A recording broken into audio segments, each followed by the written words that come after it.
Глава 1426. Рай Сюми. Помимо худого лавочника и мужчины в доспехах, который только что заговорил, был еще молодой человек с тонкими чертами лица, и на его лице было выражение недовольства. Хань Ли тайком направил к ним свое духовное чутье и обнаружил, что эти двое были культиваторами на ранней стадии пространственного закаливания. И я не говорил, что собираюсь взять с собой только одного человека, который поможет мне приручить духовного зверя. Если кто-то хочет уйти, не стесняйтесь. Однако тогда можете забыть о моем кристалле ледяного сердца, легком фиолетовом железе и лазурном изменчивом плоде. Лавочник закатил глаза с холодным фырканьем. Услышав это, молодой человек и мужчина в доспехах переглянулись еще раз, в то время как Хань Ли стоял на месте, слегка нахмурив брови. Хорошо, пусть будет так. Однако, если одному из нас удастся помочь тебе первому приручить духовного зверя, разве это не будет означать, что двум другим придется уйти с пустыми руками?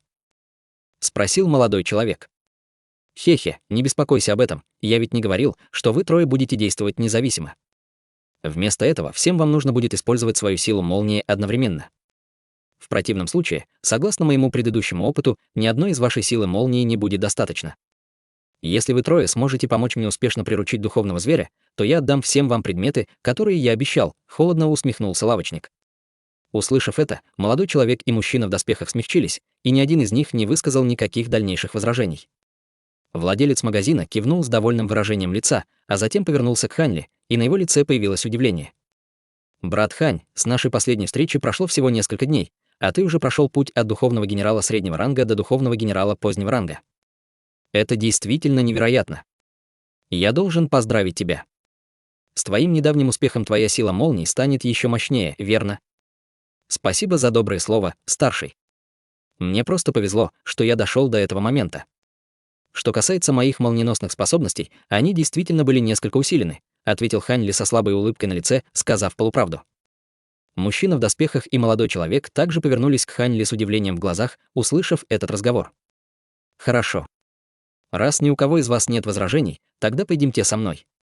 Я спрятал духовного зверя в тайном месте, сказал продавец.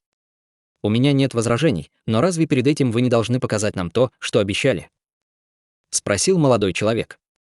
Услышав это, мужчина в доспехах запнулся и согласился с ним. Хань Ли ничего не сказал, но выражение его лица ясно указывало на то, что он также поддерживал это мнение. Владелец магазина, казалось, ожидал этого запроса и сказал: «Нет проблем. Я подготовил товары заранее, так что я буду рад показать их вам сейчас». Легкость, с которой лавочник принял эту просьбу, резко контрастировала с обычной скупостью, и молодой человек явно опешил, уже подготовив ответ на отказ лавочника. В воздух были подброшены 3 деревянных коробки разного размера, и, похоже, владелец магазина действительно собирался показать им обещанные им предметы. Молодой человек и мужчина в доспехах были в восторге. Они взмахнули рукавами по воздуху, посылая лучи света, которые ловили приближающиеся деревянные ящики. Хань Ли с дрожащим сердцем также поймал летящую к нему коробку и снял с нее крышку. Завораживающий аромат духовного растения сразу же донесся до него, когда он взглянул на зеленый фрукт размером с кулак, лежавший в коробке. Под фруктом была даже пара странных красных листьев. Хань Ли, слегка прищурившись, протянул палец к фрукту. Двое других людей также потянулись за предметами в своих коробках, чтобы провести более тщательный осмотр. Однако прямо в этот момент владелец магазина внезапно предупредил: «На вашем месте я бы не стал этого делать. На все предметы в коробках установлены ограничения. В случае непредвиденных обстоятельств вы не сможете со мной расплатиться, даже если отдадите мне все, что у вас есть». Услышав это, все трое сразу застыли.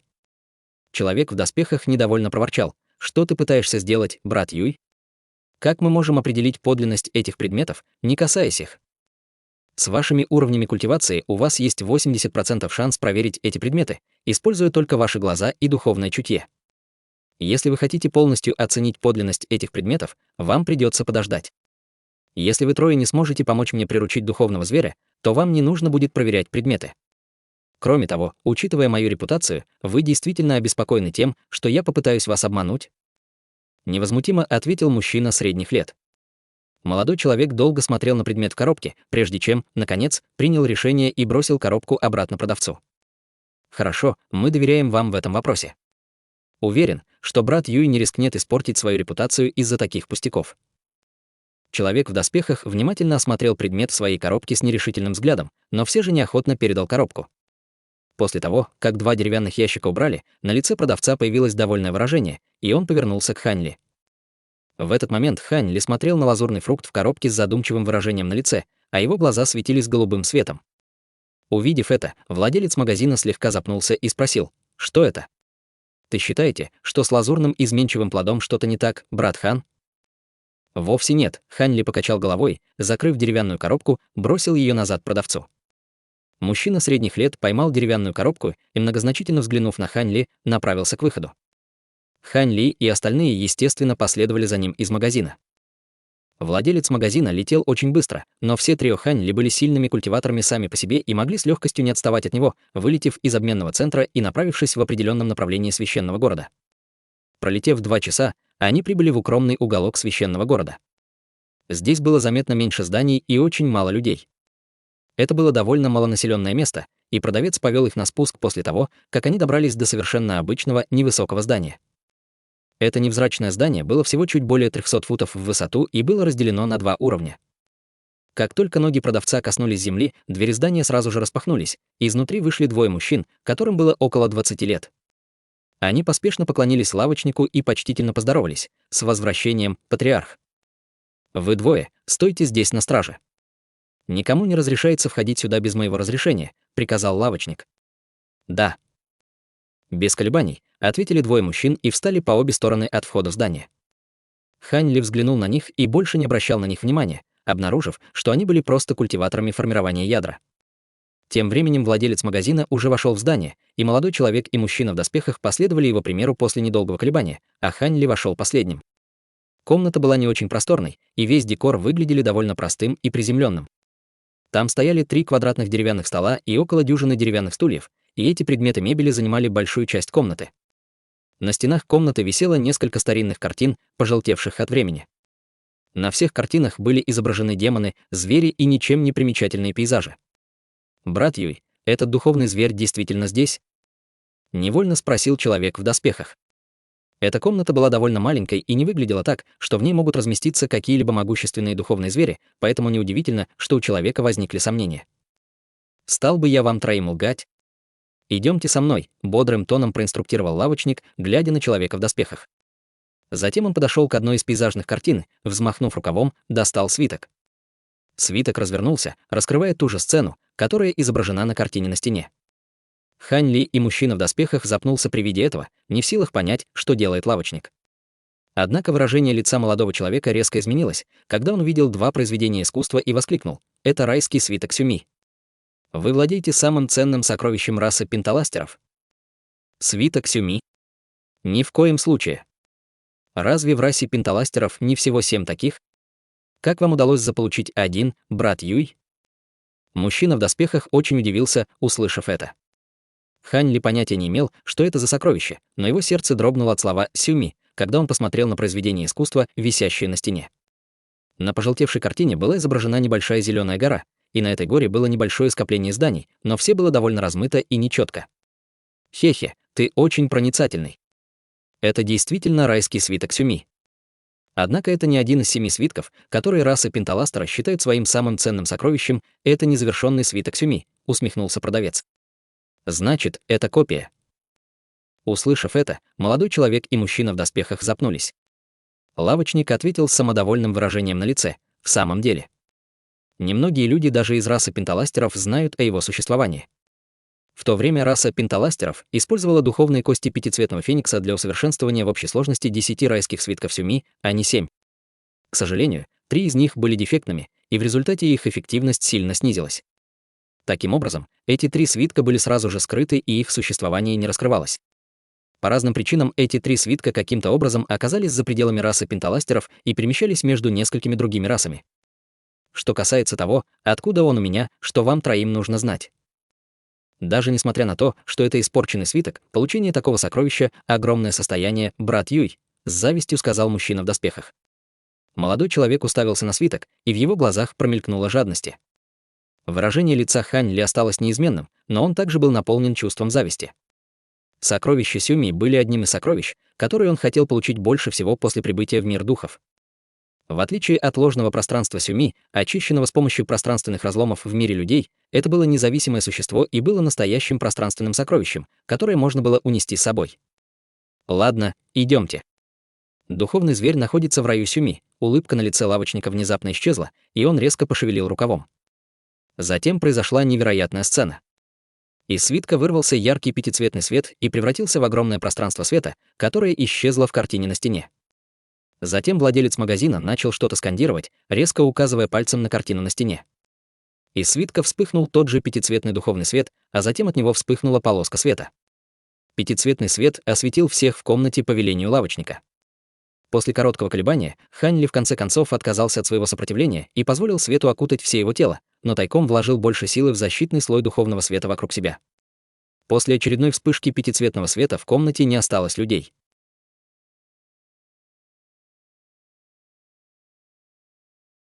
Глава 1427. Молниеносный зверь.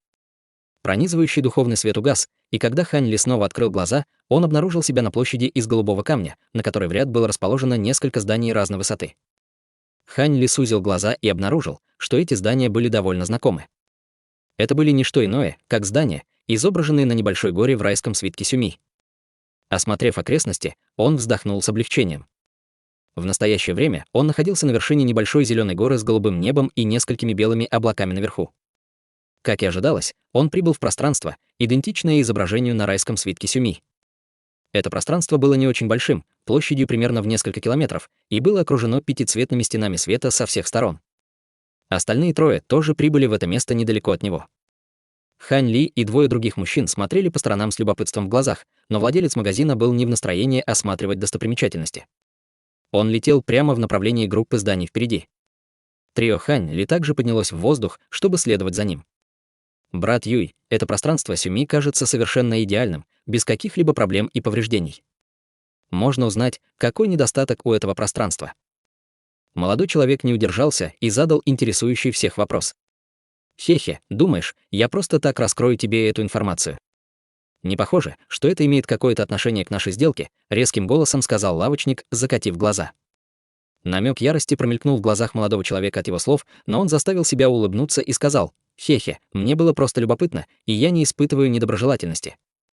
Владелец магазина холодно хмыкнул, но больше ничего не сказал, по-видимому, потому что ему все же пришлось заручиться поддержкой молодого человека в их предстоящем задании. Пролетев еще немного, он появился перед павильоном на расстоянии более 1000 футов и завис в воздухе, заложив руки за спину. Павильон был более 1000 футов высотой и был разделен на 3 уровня. Здание было довольно устаревшим, с широким низом, переходящим к вершине наверху. Духовный зверь находится в этом здании. «Пойдемте со мной, и я покажу вам зверя», — проинструктировал лавочник, когда Хань Ли и остальные собрались вокруг него. Затем владелец магазина спустился первым, а культиваторы, переглянувшись, последовали за ним. Вместо того, чтобы приземлиться перед входом на первом этаже, владелец магазина подошел к окну на втором этаже и остановился там. Хань Ли и другие сочли это довольно странным, но они также направились к тому же месту. Заглянув в окно, они увидели темный серебряный световой барьер. Весь второй этаж был запечатан ограничением. Глаза молодого человека вспыхнули, но прежде, чем он успел что-то сказать, раздался грохот, после чего серебряный световой барьер задрожал вместе со всем павильоном. Сразу после этого в пределах светового барьера в быстрой последовательности разразилась череда ударов грома. Удары грома были единственными звуками, которые все четверо могли слышать, и им казалось, что они находятся в мире яростных молний, заставляя их сознание дрейфовать от тревоги. Хань Ли был очень поражен таким поворотом событий и немедленно активировал технику великого развития, тем самым восстановив ясность ума в мгновение ика. Лавочник и остальные были культиваторами пространственного закаливания, поэтому они также быстро оправились, используя свои способности. Несмотря на это, молодой человек и мужчины в доспехах значительно побледнели. «Это тот духовный зверь, которого ты хочешь приручить, брат Юй?» — спросил одетый в броню человек, пристально глядя в окно. «Верно. Будьте уверены, господа, духовный зверь запечатан, и вам совершенно не угрожает опасность», со спокойным выражением на лице сказал владелец магазина, но в глазах его светилось волнение. Внезапно он перевернул руку, и во вспышке света в его руке появился свиток. Это был райский свиток Сюми. На этот раз он не развернул свиток. Вместо этого он схватил один конец свитка, осторожно постукивая другим концом по направлению к световому экрану. В следующее мгновение произошел своеобразный поворот событий. Световой барьер за экраном внезапно разбился, как стекло, и исчез. Затем владелец магазина взмахнул крыльями и вошел в павильон, оставив после себя остаточное изображение. Мужчина в доспехах и молодой человек без колебаний последовали за ним. Хань Ли погладил себя по подбородку и некоторое время размышлял над ситуацией, прежде чем медленно проникнуть в окно. Весь павильон снова задрожал от грохота, и волна духовного давления с элементом молнии прокатилась по нему, как физическая волна. Выражение лица Хань Ли немного изменилось, и он почти не смог подавить желание уклониться. Тем не менее, он остался на том же месте в воздухе и прикрылся эссенцией божественного света. Только тогда у него появилась возможность осмотреться по сторонам. Второй этаж павильона оказался намного просторнее, чем он предполагал. Его площадь составляла 3000 футов, из-за чего это место выглядело как небольшая площадь. В центре огромной комнаты стоял 81 толстый медный столб, каждый из которых мерцал ярким светом, а на их поверхности были выгравированы всевозможные демоны и монстры. Эти медные столбы окружали область в центре шириной более 300 футов, и между ними трещали дуги черных молний посреди грохочущих ударов грома, создавая массивное ограничение, подобное тюрьме. Внутри массивной клетки беспорядочно поднимался шар черного тумана размером около 10 футов, и изнутри непрестанно раздавались раскаты грома. Из черного тумана время от времени вырывались серебряные молнии, но они исчезали, как только ударяли в черную сеть молний, словно встретили проклятие своего существования. Это там духовный зверь с элементом молнии. Человек в доспехах слегка дрогнул при виде черного тумана внутри клетки. Что? Ты думаешь, что этот духовный зверь не так уж и замечателен? Силы этого молниеносного зверя намного превосходят то, что ты можешь себе представить, холодно хмыкнул лавочник, глядя на мужчину в доспехах. Молниеносный зверь, пробормотал Хань Ли, нахмурив брови. Верно, так он и называется. Я не буду рассказывать вам о происхождении этого молниеносного зверя, но могу сказать вам, что в этом мире определенно есть только один такой молниеносный зверь. Владелец магазина пристально посмотрел на облако черного тумана в сети черных молний, и на его лице появился намек на безумие. Правда. Его атаки, кажется, не такие уж мощные. Брови молодого человека скептически нахмурились. Таки? Этот молниеносный зверь не совершает никаких атак. Молния, которую вы видите, это просто то, с чем он родился. «Позвольте мне показать вам истинный облик и силу молниеносного зверя», сказал лавочник с насмешкой на лице. Он внезапно поднял руку, выпустив из рукава полоску белого света. Полоска света пронеслась по воздуху, ударив о основание самого толстого медного столба. Полоса белого света на самом деле оказалась белоснежным маленьким крылатым зверьком с шипами длиной в несколько дюймов, растущими по всему телу, создавая впечатление, будто это летающий еж. Однако на него явно было наложено какое-то ограничение, поскольку он вообще не мог летать после приземления на медный столб, и он просто растянулся на земле, бесконтрольно дрожа. Это узкий зверь. Мужчина в доспехах и молодой человек сразу же узнали этого злобного зверя, широко известного в расе летающих духов, и они с трудом поверили своим глазам. Эти маленькие звери были чрезвычайно свирепыми, и вступать с ними в битву не осмеливались даже существа стадии пространственного закаливания. Несмотря на то, что они были стайными животными, все они были чрезвычайно жестокими. Однако тот, кто стоял на медной колонне, был совершенно робким и послушным, и это стало большим сюрпризом для них двоих. Как раз в тот момент, когда они думали об этом, из черного тумана внезапно вылетела большая лазурная рука, стремясь, как молния, к тусклому зверю. Еще до того, как 5 пальцев руки коснулись маленького зверя, дуги серебряных молний взметнулись в воздух. Маленький зверь продолжил неподвижно лежал на медном столбе, и как только лазурная рука ударилась о черную сеть молний, маленькое животное было отправлено в полет силой удара. Из тумана раздался низкий рев, исполненный необузданной ярости. Внезапно из черного тумана вышла вспышка пронзительного серебряного света, после чего шар быстро расширился в тумане вместе с чем-то внутри. Несколько мгновений спустя весь черный туман был полностью рассеян молнией, обнажив человекоподобного птицедемона в сети молний. Существо обладало головой голубя с лазурной кожей. На его спине была пара крыльев с синими перьями, верхняя часть тела была человеческой, а нижняя — птичьей. В его руках были молоток и шило, а его золотые глаза мерцали зловещим светом. Несмотря на обширные знания и опыт, которыми обладали Хань Ли и другие, они невольно вздрогнули, увидев истинный облик этого молниеносного зверя. Прежде чем они успели оправиться от шока, молниеносный зверь внезапно издал громовой рев, после чего вспыхнул белый свет, и бесчисленные белые молнии размером с кулак вспыхнули. Почти в тот же момент молниеносный зверь одновременно взмахнул крыльями, выпустив сотни синих перьев. Все они затем превратились в дуги синих молний, каждая длиной около фута. Затем молниеносный зверь соединил свой молот и шило с громким грохотом, и из конца шила вылетел чрезвычайно толстый разряд золотой молнии, превратившись в золотого молниеносного змея, пронесшегося по воздуху. Молниеносный зверь в мгновение использовал 3 разных типа способностей с элементом молнии, и все 3 из них оказались чрезвычайно мощными. Хань Ли и остальные культиваторы были поражены увиденным и рефлекторно отступили. Казалось, что тонкой сети из черных молний будет недостаточно, чтобы сдержать эти 3 атаки элемента молнии. Только владелец магазина остался на месте с уверенной улыбкой на лице. Как только 3 разных типа молний поразили сеть черных молний, 81 медный столб внезапно зажужжал, а тонкая сеть молний внезапно стала в несколько раз толще. Таким образом, он действительно смог противостоять мощной атаке молниеносного зверя. Молниеносный зверь взревел от ярости, пристально взглянув на тусклого зверя, но, казалось, он обладал некоторым разумом, поскольку больше не стал атаковать. Не волнуйтесь, эта формация сверкающего молнии была создана мной специально для того, чтобы ограничивать силы элемента молнии этого зверя. Этот молниеносный зверь может быть могущественным, но никак не может бороться за свободу, усмехнулся лавочник, внезапно взмахнув рукой в сторону тусклого зверя издали. Маленький зверь мгновенно превратился в вспышку белого света и препятствий прошел через черную молнию, таким образом приземлившись прямо перед молниеносным зверем.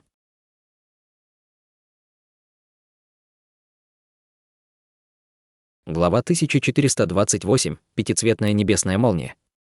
Как только перед ним появился тусклый зверь, молниеносный зверь без колебаний раскрыл клюв и проглотил маленького зверя, который был совершенно бессилен противостоять. Затем он издал низкий удовлетворенный рев, и его тело мгновенно сжалось. В то же время слой черного тумана поднялся поблизости, полностью скрыв его из виду. В рамках ограничения все вернулось к той же самой сцене, свидетелями которой изначально были Хань Ли и другие. Этот духовный зверь действительно молниеносный зверь. Я прочитал бесчисленное количество древних фолиантов, но никогда не видел описания похожего зверя, спросил молодой человек с изумленным взглядом в глазах. Разве я не говорил тебе, что происхождение этого зверя очень уникально, и что было бы лучше, если бы ты не спрашивал об этом? Все, что тебе нужно сделать, это помочь мне приручить его. В словах лавочника, казалось, было предупреждение. Молодой человек слегка изменился в лице и больше не задавал вопросов. Странный свет мелькнул в глазах Ханли, и он внезапно сказал: «Вы сказали, что этот зверь уникален в мире духов, поэтому могу ли я интерпретировать это как признание того, что этот зверь не родом из мира духов?» Лавочник резко изменился в лице, но тут же наигранно улыбнулся со словами: «Что за чушь ты несешь, брат Хань? Если этот зверь не из мира духов, то как он мог появиться здесь?» Несмотря на отрицание лавочника, все трое могли сказать, что он пытался что-то скрыть, и невольно переглянулись между собой с удивлением в глазах. Если этот молниеносный зверь не из мира духов, то может это какой-то уникальный зверь из нижних миров. Хотя нет, этот зверь явно не менее могущественен, чем существо пространственного закаливания, так что нет никакого способа он может существовать в более низком мире. В этом случае он должен быть из более высокого мира, он должен быть из легендарного истинного бессмертного мира. Молодой человек полностью проигнорировал предупреждение лавочника, размышляя вслух. Глаза одетого в броню человека также постепенно загорелись, и он уставился на черный туман внутри ограничения. Однако владелец магазина, похоже, обрадовался, что они пришли к такому выводу, и сказал со своеобразным выражением на лице: «Значит, вы действительно верите, что этот духовный зверь из истинного бессмертного мира? Разве мы не правы? Даже если он не из истинного бессмертного мира, я все же думаю, что вы должны раскрыть нам его происхождение, раз уж вы хотите, чтобы мы помогли приручить его, брат Юй. Это поможет нам лучше узнать этого зверя в нашей попытке починить его. Если вы действительно не хотите ничего раскрывать, мы не настаиваем. Нам просто придется рассматривать его как духовного зверя из истинного бессмертного мира», — сказал молодой человек. «Ты смеешь угрожать мне?» Выражение лица лавочника мгновенно потемнело. Молодой человек отступил на полшага назад и сказал со спокойным выражением на лице: «Даже если бы мы втроем объединились, мы все равно не смогли бы сравниться с вами в бою, поэтому я, конечно, не осмелился, чтобы угрожать вам, брат Юй. Однако не забывай, что мой старший брат, самый младший старейшина расы Тяньпэн. Уверен, что вы не сделаете ничего безрассудного, о чем потом пожалеете». И Хань Ли, и мужчина в доспехах были удивлены, узнав, что молодой человек был братом старейшины расы Тяньпэн, и оба были вынуждены взглянуть на него новыми глазами. В глазах продавца мелькнула настороженность, и после некоторой нерешительности он, наконец, сказал холодным голосом: «Полагаю, нет ничего плохого в том, чтобы рассказать вам о происхождении этого зверя. Это не то, что должно храниться в строгой конфиденциальности, и это поможет вам в приручении.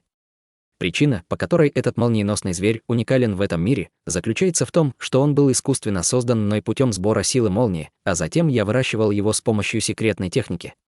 Это дух молнии, рожденный самой молнией, и я потратил большую часть своей жизни, пытаясь создать его. Поэтому он, естественно, уникален для этого мира. Дух молнии. Услышав это, у всех расширились глаза. Как это возможно? Даже легендарное племя духов не смогло вырастить живое существо с помощью молнии.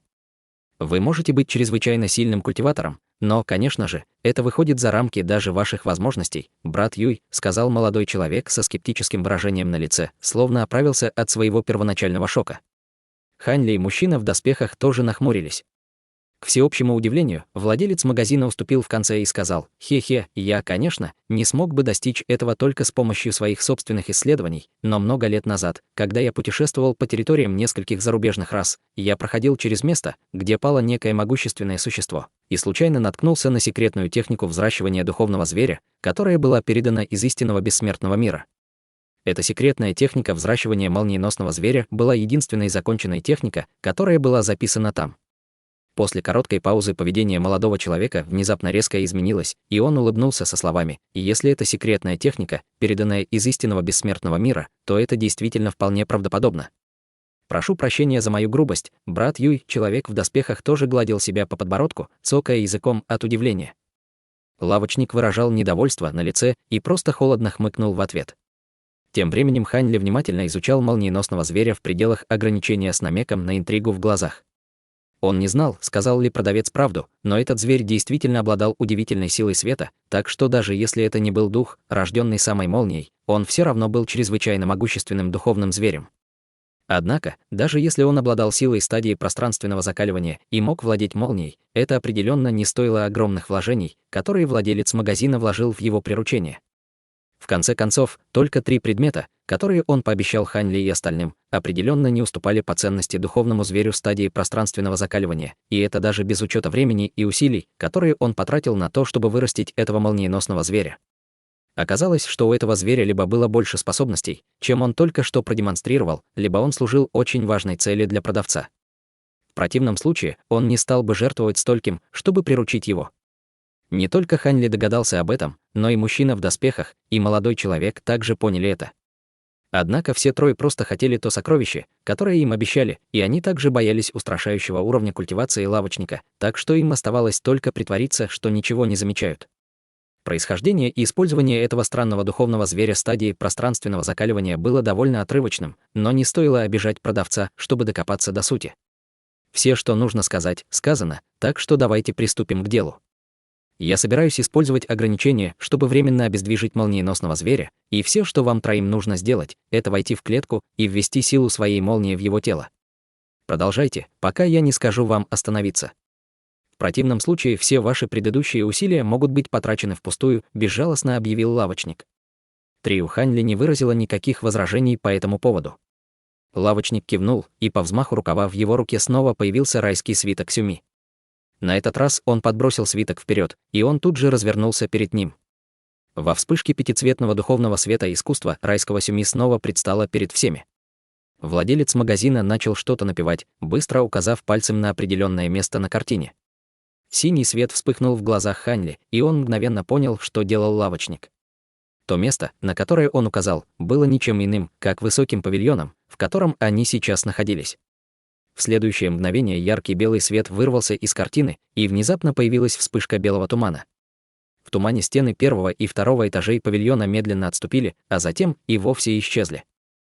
Хань Ли слегка изменился в лице, но прежде, чем он смог понять, что влекут за собой эти изменения, земля под его ногами внезапно задрожала. Сам павильон, в котором они находились, сильно трясся из-за света, что исходил из белых стен. Затем они отступили и вовсе растворились. В мгновение ока все оказались под голубым небом вместе с молниеносным зверем. Земля павильона под ногами также превратилась в голую площадь. Черный туман внутри ограничения стал беспорядочно подниматься, указывая на то, что молниеносный зверь также был предупрежден этими изменениями.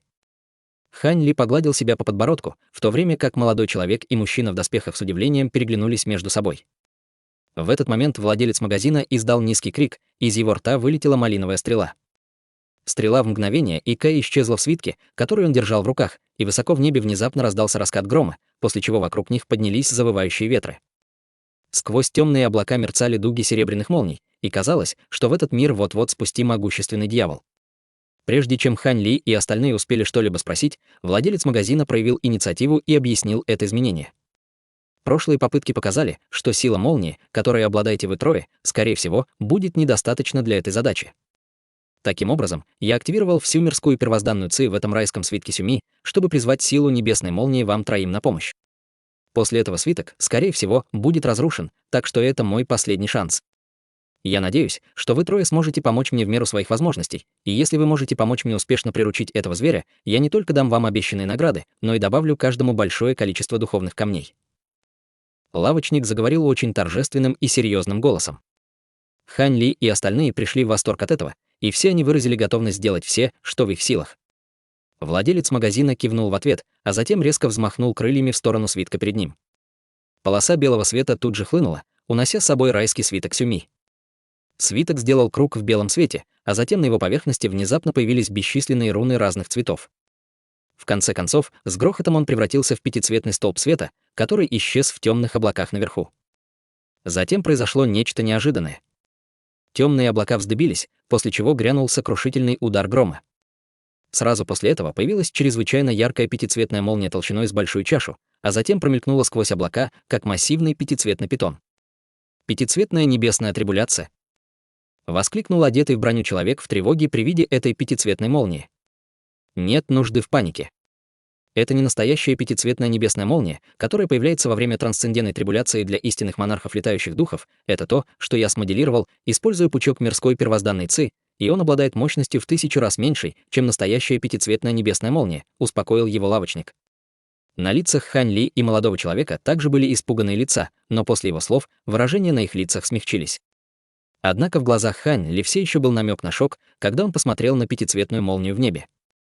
Эта пятицветная небесная молния, по слухам, была молниеноской трибуляцией для культиваторов стадии Великого Вознесения, и даже пурпурно-золотая молниеносная трибуляция культиваторов интеграции тела не могла даже сравниться с ее необычайной силой.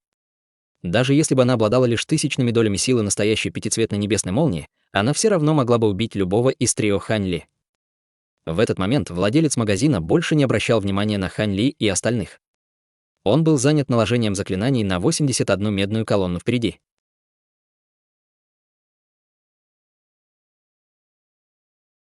Глава 1429. Укрощение зверя. Все колонны одновременно зазвенели, а шары белого света зависли над ними, раскрывая несколько зловещих драконьих голов. Затем все эти драконьи головы раскрыли свои пасти, выстрелив дугой черных молний.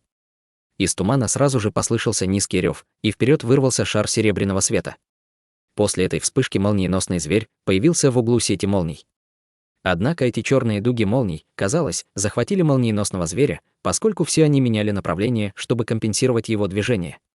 Молниеносный зверь взревел от ярости, но он явно очень боялся этих дуг черной молнии, о чем свидетельствовал тот факт, что он отчаянно пытался уклониться от них. Таким образом, шар серебряного света начал прыгать от одного места в ограничение к другому, как призрак, но десятки дуг черных молний неуклонно следовали за ним по пятам. Внезапно внутри ограничения раздался громкий раскат грома, и владелец магазина тоже начал что-то повторять. Черные дуги молний ускорялись еще больше, оставляя за собой следы остаточных изображений и окутывая все пространство внутри черными молниями. Хань Ли посмотрел на это с легким благоговением. Он не знал, что это за молниеносная способность этих черных дуг молний, но они были поразительно быстрыми. Если бы он попал в ловушку этого ограничения, он не смог бы долго уклоняться даже со своими грозовыми крыльями. Этот молниеносный зверь довольно хорошо владел техниками молниеносного перемещения, но, скорее всего, и он не мог протянуть дольше. Как он и ожидал, прошло совсем немного времени, прежде чем в шар серебряного света поразили сразу несколько дуг черной молнии. Тело молниеносного зверя пронзило в воздухе черными дугами молнии, и он бился в конвульсиях, издавая мучительный крик. Таким образом, все другие дуги черной молнии также сошлись и поразили цель.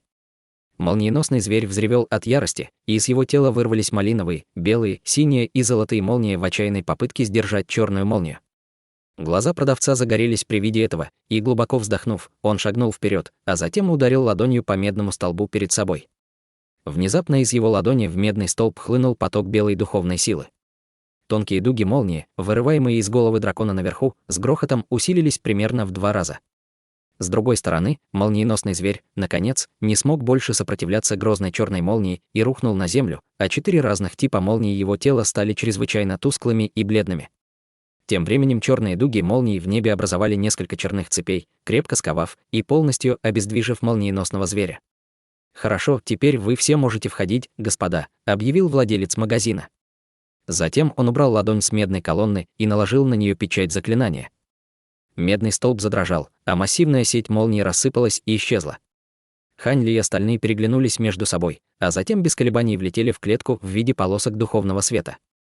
Все трое расположились примерно в 10 футах от связанного молниеносного зверя, не осмеливаясь подойти к нему слишком близко. Между тем, сам лавочник мгновенно появился рядом с Хань Ли и остальными. «Я собираюсь использовать секретную технику, чтобы заблокировать источник молнии в теле этого зверя. Вы трое дождитесь моего сигнала, а затем введите свои силы молнии в тело зверя», быстро проинструктировал лавочник. Затем он перевернул руку и достал 5 черных, как смоль, кинжалов. Кинжалы были очень легкими, словно из дерева. Однако выражение лица мужчины в доспехах и молодого человека резко изменилось при виде этого. Кинжалы черной звезды. Несмотря на их очевидное изумление, на этот раз ни один из них не стал задавать никаких вопросов, и владелец магазина не дал никаких объяснений, поэтому Хань Ли не мог понять, что это могут быть за кинжалы. Несколько полос черного света промелькнули в воздухе, и 5 кинжалов вонзились в конечности и сердце молниеносного зверя. Молниеносный зверь издал сокрушающий рев, словно пытался вырваться из черных цепей, но у него не было сил. Из его ран не пролилось и капли крови. Духовный свет закрутился вокруг 5 кинжалов, после чего глаза молниеносного зверя остекленели, и 4 типа молний вокруг его тела наконец исчезли. При виде этого владелец магазина выпустил изо рта еще один шар белого света. Хотя это был всего лишь ромбовидный белый кристалл размером с кулак, он был наполнен удивительным духовным давлением, и глаза Хань Ли сузились, когда он посмотрел со стороны. В отличие от высокоранговых культиваторов человеческой расы, высокоранговые культиваторы расы летающих духов не имели зарождающихся душ. Вместо этого у них были кристаллические ядра, и эти ядра были для них так же важны, как и зарождающиеся души для культиваторов. Владелец магазина вылил большой глоток эссенции крови на кристаллическое ядро и торжественно указал на него пальцем. Ядро немедленно начало опускаться и исчезло во вспышке яркого света в голове молниеносного зверя. Почти в тот же момент продавец закричал «Вперед!». Хань Ли и остальные немедленно начали действовать. Хань Ли потер руки, и между его ладонями всплыли дуги золотых молний. Человек в доспехах открыл рот, и в нем показалось мерцание белой молнии. Юноша взмахнул крыльями, и над ними показались дуги серебряных молний. С грохотом все трое одновременно ударили молнией в тело молниеносного зверя. Затем произошла необычная сцена. Божественная дьявольская молния и молния, выпущенная 2 другими культиваторами, втянулись в 5 черных кинжалов при контакте с телом молниеносного зверя. Затем над 5 кинжалами появились слои черного света и превратились в дуги черных молний, беззвучно исчезнув в теле молниеносного зверя. Юноша и мужчина в доспехах запнулись при виде этого, но не перестали выпускать свои молнии. Таким образом, черный свет, исходящий от 5 кинжалов, становился все более пронзительным, а сами кинжалы начали слегка дрожать. Хань Ли бросил взгляд на лавочника и обнаружил, что тот сидел сбоку, скрестив ноги и закрыв глаза, делая странную ручную печать, по-видимому, применяя какую-то секретную технику. Яркий белый свет излучался вокруг его тела, ясно указывая на то, что он высвободил всю свою духовную силу в максимальной степени. Хань Ли не мог понять, что он делал, поэтому отвел взгляд и сосредоточился на поддержании своей божественной дьявольской молнии. Через некоторое время кинжалы поглотили огромное количество молний, но они не сделали ничего, а только продолжали дрожать. Однако лицо лавочника стало очень бледным, а на лбу выступил пот. Кроме того, на его лбу и на шее вздулись вены, из-за чего казалось, что он испытывает сильную нагрузку. Даже духовный свет вокруг его тела немного потускнел. Тем временем на его глобеле появилась проекция белого кристалла размером с кулак.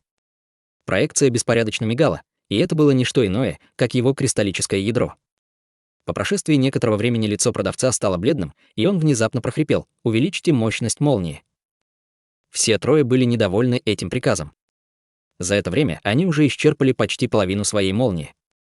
Если бы они увеличили силу, то не смогли бы долго продержаться. Однако все они слышали решительный и непримиримый тон в голосе лавочника, поэтому все они сделали, как им сказали, после небольшого колебания. Таким образом, с раскатом грома 3 разных типа молний фактически окутали все тело молниеносного зверя. Благодаря увеличившейся мощности молнии 5 кинжалов, встроенных в тело молниеносного зверя, наконец, начали проявлять некоторые изменения. Кинжалы постепенно приобрели ярко-красный оттенок, словно высасывали кровь. В этот момент выступ кристаллического ядра на глобеле лавочника также приобрел малиновый оттенок, а также начал беспорядочно расширяться и сжиматься. Издав негромкий крик, владелец магазина резко открыл глаза и выплюнул изо рта еще один предмет. Это был зеленый деревянный талисман со сложными узорами по всей поверхности, придававший ему довольно загадочный вид. Появившись, талисман сразу же метнулся к голове молниеносного зверя. Из талисмана вырвался шлейф тонких зеленых нитей и мгновенно исчез в голове молниеносного зверя.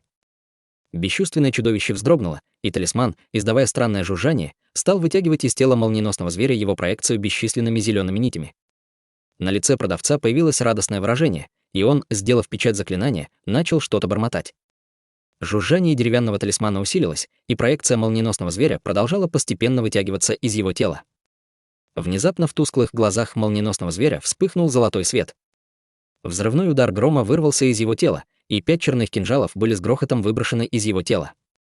4 разных типа молний снова всплыли на теле молниеносного зверя. Сердце лавочника дрогнуло от шока, но прежде чем он успел что-либо сделать, из проекции молниеносного зверя вырвался пронзительный зеленый свет и снова исчез в его теле. В то же время молниеносный зверь издал еще один громовой рев, и дуги молнии по всему его телу усилились, а сам он стал бороться изо всех сил. С выражением шока и ярости продавец поспешно повернулся к Хань Ли и остальным со словами: «Увеличьте мощность молнии». «Нет, я уже на пределе». Лицо молодого человека тоже было довольно бледным. «Я тоже не смогу». Мужчина в доспехах, казалось, был в немного лучшем состоянии, но он также выразил неспособность предложить какие-либо дальнейшие результаты. Хань Ли просто покачал головой в ответ. Владелец магазина был немного разочарован, услышав это, но затем он, стиснув зубы, сказал: «Ладно, в таком случае, похоже, нам придется пойти на риск. Поддерживайте свой текущий уровень мощности молнии, а я добавлю пятицветную молнию. С ее силой у нас очень хорошие шансы на успех». Хань Ли и остальные слегка изменились в лице от этого, но в конце концов никто из них не возражал против такого курса действий. Таким образом, владелец магазина, не обращая внимания на врывающегося молниеносного зверя, взмахнул крыльями и медленно поднялся в воздух.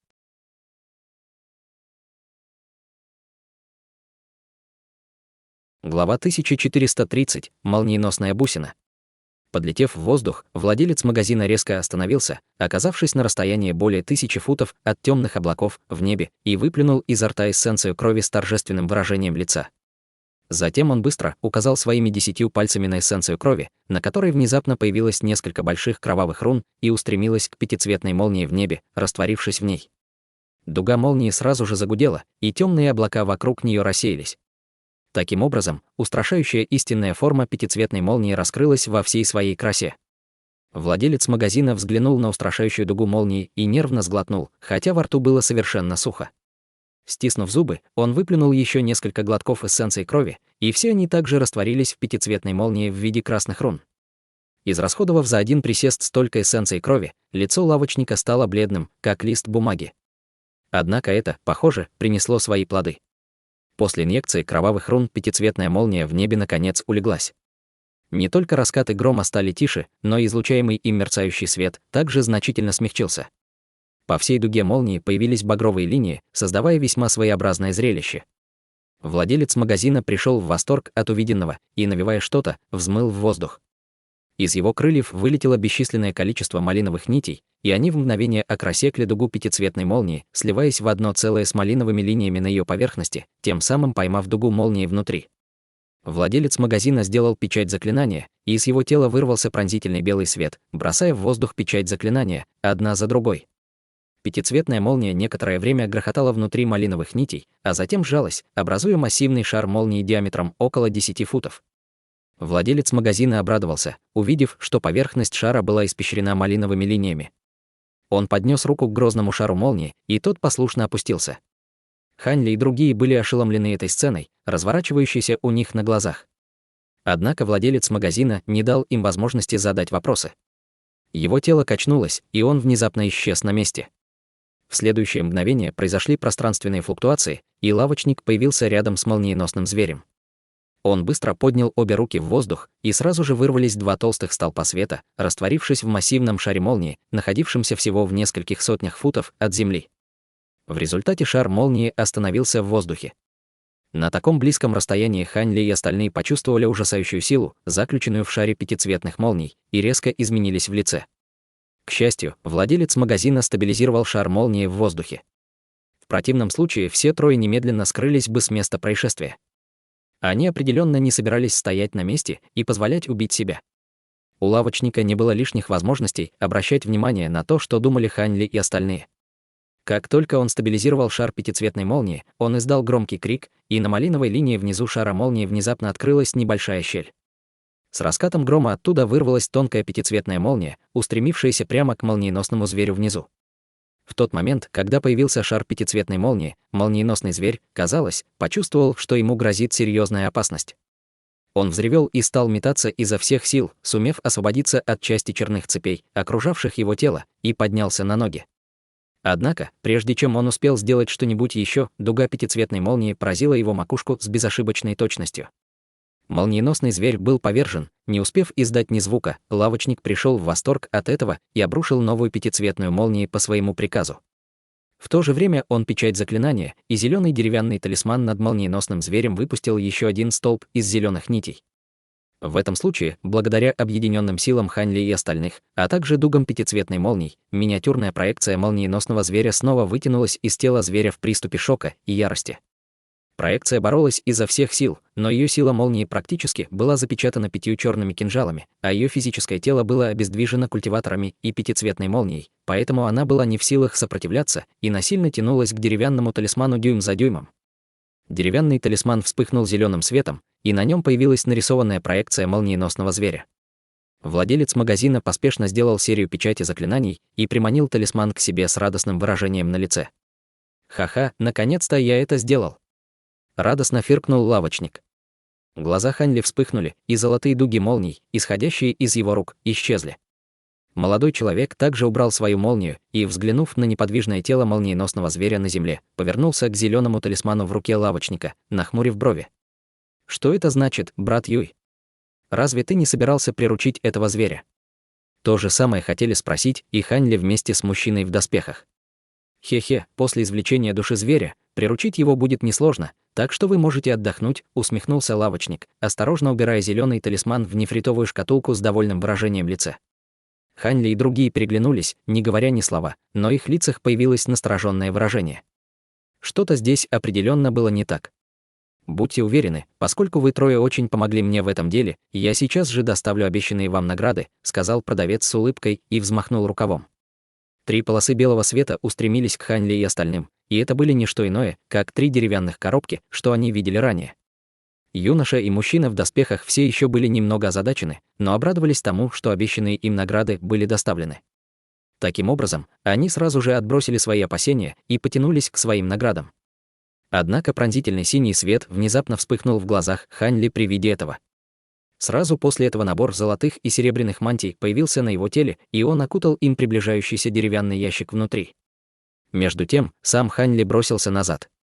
Выражение лица молодого человека немного изменилось, увидев действия Хань Ли, и он сразу понял, что что-то не так. Однако было уже поздно. Во вспышке белого света деревянный ящик в его руке внезапно рассыпался, как замок из песка, открыв полупрозрачную бусину размером с большой палец. Молниеносная бусина. Испуганно воскликнул молодой человек, попытавшись выбросить ее.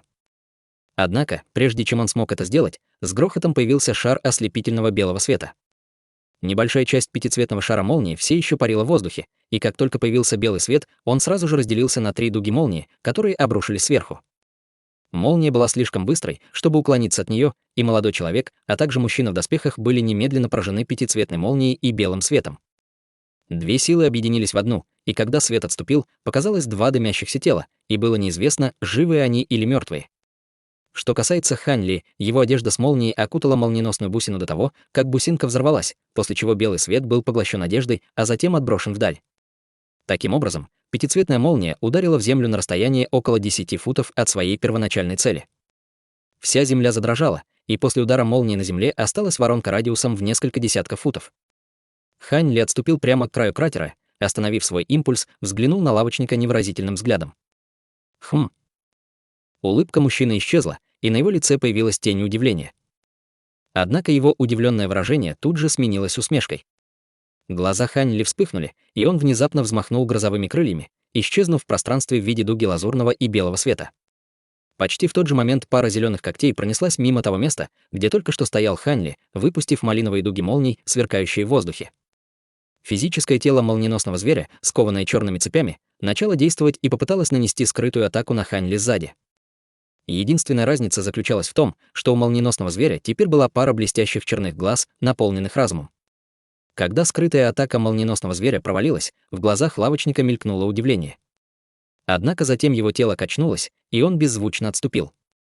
Прямо в этот момент над его головой раздался раскат грома, и во вспышке лазурно-белых молний появился Хань Ли. Появившись, он провел рукавом в сторону ближайших медных столбов. Вырвалось несколько полос пронизывающего золотого света, разрезая несколько столбов на несколько сегментов и разрушив все препятствия. Удаляющаяся фигура лавочника мгновенно дрогнула в воздухе, и он посмотрел на нее с мрачным выражением лица. Хань Ли скрестил руки и тоже молча завис в воздухе. В этот момент молниеносный зверь бесстрастно появился позади Хань Ли с четырехцветной молнией, сверкающей вокруг его тела, зажатой между Хань Ли и владельцем магазина. «Мне все равно, каковы твои намерения. Мне все равно, действительно ли ты хотел приручить этого зверя или тебя интересовала только его душа. Если ты дашь мне то, что я хочу, я могу притвориться, что ничего здесь не видел», — спокойным голосом сказал Хань Ли. «Ты всего лишь генерал летающих духов. Думаешь, ты имеешь право вести со мной переговоры?» Зловещим голосом спросил лавочник. «Если бы ты был на пике своей силы, то, возможно, я бы ничего не смог сделать. Однако, изгнав столько глотков эссенции крови, тебе повезло, что ты сохранил даже большую половину своего уровня культивации. Ты действительно думаешь, что духовный зверь, который еще не достиг полной зрелости, сможет удержать меня здесь?» Сказал Хань Ли беспечным тоном, внезапно погладив рукой свое запястье. Полоса черного света мгновенно вырвалась вперед, по спирали пронеслась по воздуху и превратилась в маленькую обезьяну. Затем обезьяна ударила себя в грудь, и ее тело резко увеличилось до нескольких сотен футов в мгновение ока. В то же время она приняла форму зловещего призрака и злобно уставилась на молниеносного зверя. Тело Хань Ли вспыхнуло ослепительным золотым светом, а вокруг него стали вращаться 72 маленьких золотых меча. Позади него тут же появилась его золотая проекция первозданного истинного дьявола, высвободив 3 головы и 6 рук. Затем Хань Ли перевернула обе руки одновременно, и над одной из рук сразу же появилась миниатюрная черная гора, а над другой — 5 нефритовых черепов. После этого Хань Ли нежно взмахнул крыльями, и лазурный свет закрутился вокруг его тела, проявив проекции массивной лазурной птицы и пятицветного небесного феникса. Вместе с проекцией первозданного истинного дьявола все 3 проекции возникли одновременно, создав коллективный взрыв поразительного духовного давления.